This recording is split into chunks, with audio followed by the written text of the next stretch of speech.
কেমন আছেন সবাই? আশা করি সবাই ভালো আছেন, সুস্থ আছেন। শুভ সকাল বন্ধুরা, আবারও আরেকটা নতুন ভিডিওতে আমি রূপা আছি আপনাদের সাথে প্রাঙ্গণে মোড় চ্যানেল থেকে। আরও একটা নতুন ভিডিওতে সবাইকে অনেক স্বাগত, অনেক অনেক ভালোবাসা। এই যে খালি জারগুলা রিফিল করে নিচ্ছি, এগুলা আমার কিন্তু খুব প্রয়োজন ছিল জারগুলার। আমার অনেক আগের ভিডিও বা রিসেন্ট কিছু ভিডিওতে আপনারা খেয়াল করছেন কিনা, একটু লম্বা মতন কাচের যে জারগুলা, সেগুলা 1 কেজির একটু বেশি হবে। ওই জারগুলা তো আমার অনেক বেশি পছন্দ এবং 1 কেজির জার অনেকটা পরিমাণ জিনিসপত্র রাখা যায়।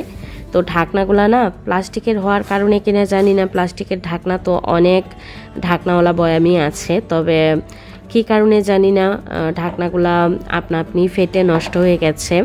তো জোড়াতালি দিয়ে আপাতত কোনো রকম চলছি, আর বেশি দিন ব্যবহার করা যাবে না, যার কারণে এই নতুন জারগুলা নিয়েছিলাম। আর কথার বাবা এই শুকনা বাজারগুলা আরও বেশ অনেক দিন আগেই ঘরে নিয়ে আসছিল। একটু বেশি পরিমাণে বাজার থাকলে না কুচকাচ করতে ঝামেলা হয়ে যায়, কারণ ডিব্বা ডাব্বা বা কৌটো সবসময় খালি থাকে না বা এনাফ থাকে না। যা যা দরকার ছিল সেগুলো রিফিল করে দুপুরে রান্নায় চলে আসলাম। চাল কুমড়াটা এই যে দেখুন আমি একটু কেমন করে কেটে নিচ্ছি। একটা অংশই মাঝখানটা একটু আলাদা ফাঁকা করে কেটে নিয়েছি, পকেটের মতো। একটা অংশই থাকবে, তবে মাঝখানটা একটু জোড়া লাগানো থাকবে। প্রথমটা যে কাটলাম আমি সেটা আপনাদেরকে একটু দেখিয়ে দেওয়ার চেষ্টা করলাম। তারপরে এটাকে লবণ মেখে রেখে দেব, কারণ দুইটা অংশ একসাথে তো। আর এমনিতেও যে কোনো সবজিতে একটু লবণ মেখে রেখে দিলে অনেক বেশি সফট হয়ে যায়, তাতে করে সুসিদ্ধ হয় এবং খেতেও অনেকটা সফট হয় আর কি রান্নার পরে। আমার গত ভিডিওতে হয়তো কেউ খেয়াল করেননি কিংবা বুঝতে পারেননি, গত ভিডিও এবং আজকের ভিডিওতে ভয়েসটা কিন্তু একটু অন্যরকম, খেয়াল করলেই বুঝতে পারবেন। শরীরটা কয়েকদিন ধরে একটু অসুস্থ, যার কারণে ভয়েসের উপরেও অনেকটাই প্রভাব পড়লো। এগুলাতে লবণ মেখে ঢাকা দিয়ে রেখে দিলাম। আর অফ ক্যামেরায় আমি সরিষাটা ব্লেন্ড করে নিয়েছি। ব্লেন্ড করার সময় 4টা কাঁচামরিচ আর কিছু পেঁয়াজ এবং সরিষার তেল দিয়ে দিছিলাম, প্রায় আধা কাপ পরিমাণ। সরিষার তেলটা আমি ব্যবহার করি কেন, ব্লেন্ড করার ক্ষেত্রে জলের পরিবর্তে জল দিলে না একটু পাতলা মতন হয়ে যায়, আর সরিষার তেলটা এমনিতেও প্রিজারভেটিভের কাজ করে। আর খুব সামান্য পরিমাণ লবণ দিয়ে দিছিলাম। আর যে চাল কুমড়াগুলো আমি লবণ দিয়ে মেখে রাখছিলাম, এটা প্রায় 20-15 মিনিট পরে আমি পরিমাণ মতো হলুদ দিয়ে খুব ভালো করে মেখে নিলাম। শুধু হলুদই দিলাম, আর লবণ তো আগেই মাখানো ছিল। তারপরে ওই যে সরিষার পেস্ট করে রাখছিলাম, এই যে দেখেন অংশটা কিন্তু একসাথেই আছে, যা খালি আমি পকেটের মতো মাঝখানটা একটু ফাঁকা করে নিয়েছি। ওই যে পুরটা সরিষার, সেটাই আমি অল্প অল্প বা পরিমাণ মতো, পরিমাণটা না নিজে বুঝতে হবে, বেশি দিলে বের হয়ে যাবে। এমনিতেও এই কাজটা খুব সূক্ষ্ম হাতে করতে হয়, একটু বের হয়ে যাওয়ার সম্ভাবনা থাকবে তেলে দেওয়ার পরে। বের হয়ে গেলে তেলটা পুড়ে যাবে এবং ভাজাটা বা যে রেসিপিটা করছি সেটা তেতো মতন হয়ে যাবে, খেতে ভালো লাগবে না। তো আমি প্রায় আধা কাপ পরিমাণ তেল দিয়ে দিলাম, আর একদম অল্প আছে করতে হবে, যেহেতু বেশ অনেকটা মোটা। আর আমি ভাপ দিয়ে দিইনি। ভাপ দিয়ে রান্না করলে খেতে অত বেশি একটা ভালো লাগে না, তবে চাইলে কিন্তু ভাপ দিয়েও রান্না করা যাবে। আর খুব অল্প আছে, এটাকে আমি বসিয়ে রেখে দিলাম চুলায়।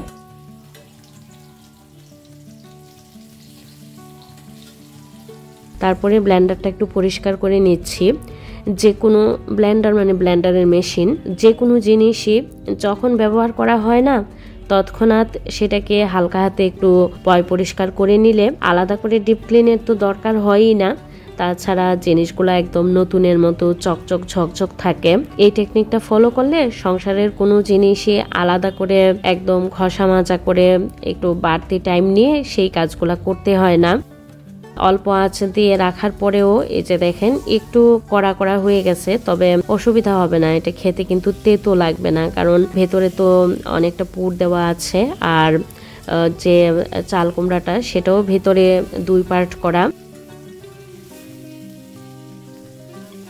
আমার রেগুলার ডাইনিং টেবিলে যে লবণের জারটা থাকে ছোট মতন, এটার লবণটা ফুরিয়ে গেছে। তো যখনই ফুরিয়ে যায় আমি এটা ধুয়ে দিই, কারণ রেগুলার লবণ খাওয়ার বাসনটা না যখনই ফুরিয়ে যায় তখনই ধুয়ে দিলে দেখতেও ভালো লাগে, আর মনের মধ্যে একটা খুঁতখুত কাজ করে, কেমন জানি, আমি জানি না, আমার একটু খুঁতখুতানি স্বভাব আছে।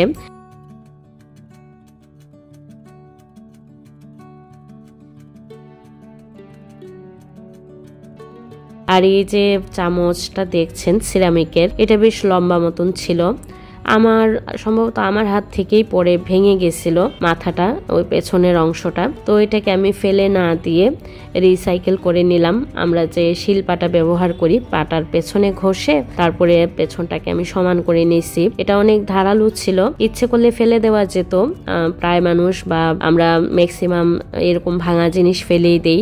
তো আমার কাছে এই সাইজটা অনেক বেশি সুন্দর লাগছিল, কারণ লবণদানিতে দেওয়ার মতো সাইজ মতো হয় ওই যে মেলামাইনের চামচ। তো মেলামাইনের চামচটা না আমার বেশি একটা ভালো লাগে না, যার কারণে চামচটা আমি রিসাইকেল করে ব্যবহার করলাম। যে সরিষাটা ছিল বাটা সরিষা, সেটা আমি ডিপ ফ্রিজে উঠিয়ে দিলাম, আর ভাজাটা হয়ে যাওয়ার পর একটা প্লেটে সুন্দর করে নামিয়ে নিলাম। দেশের অস্থিতিশীল অবস্থা তো এখনো পর্যন্ত বিদ্যমান কম বেশি। তো যখন অনেকটা বেশি পরিমাণ অস্থিতিশীল অবস্থা ছিল, সেই সময়কারই ধারণ করা আমার ভিডিওটা। কথার বাবাও ঘরেই ছিল, একটু শুয়ে বসে ওই সময়টাতে দিন পার করছিলাম সবাই। আমার রান্না বসানোর মাঝখান দিয়ে কথার বাবা যে আবার কোন ফাঁকে নিচে গেল সেটা আমি জানি না বা বুঝতে পারিনি। ঘরে ফেরার পর ডাইনিং টেবিলে দেখলাম একটা পোটলা মতন, তো খুলে দেখি সিঙ্গারা, কারণ ওই 11:30 বা 11টা ওই একটা টাইমে বের হয়েছে। এই টাইমটাতেই কিন্তু রাস্তাঘাটে বা এই যে ছোটখাটো চায়ের স্টল গুলা থাকে ওইখানটাতে সিঙ্গারা, সমোচা কিংবা ভাজা পোড়া জিনিসগুলা বিক্রি করা হয়।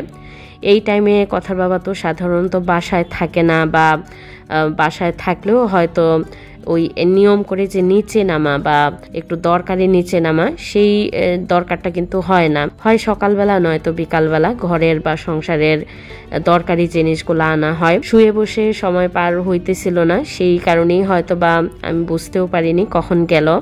সিঙ্গারা খেতে তো অনেক বেশি ভালো লাগে, তবে আমি না এই পর্যন্ত ঢাকার সিঙ্গারা খেয়ে একটু তৃপ্তি পাইনি।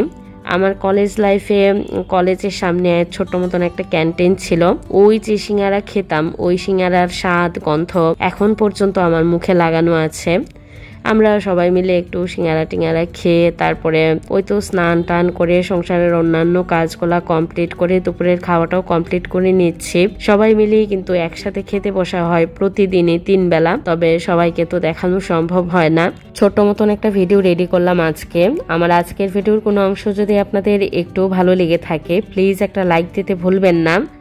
আরও নতুন নতুন ভিডিও দেখতে চ্যানেল সাবস্ক্রাইব করে রাখতে পারেন, এবং নোটিফিকেশন বেল অবশ্যই অল অপশনে ক্লিক করে রাখতে হবে, তাতে করে আমি নতুন ভিডিও ছাড়লে আপনাদের কাছে নোটিফিকেশন পৌঁছে যাবে।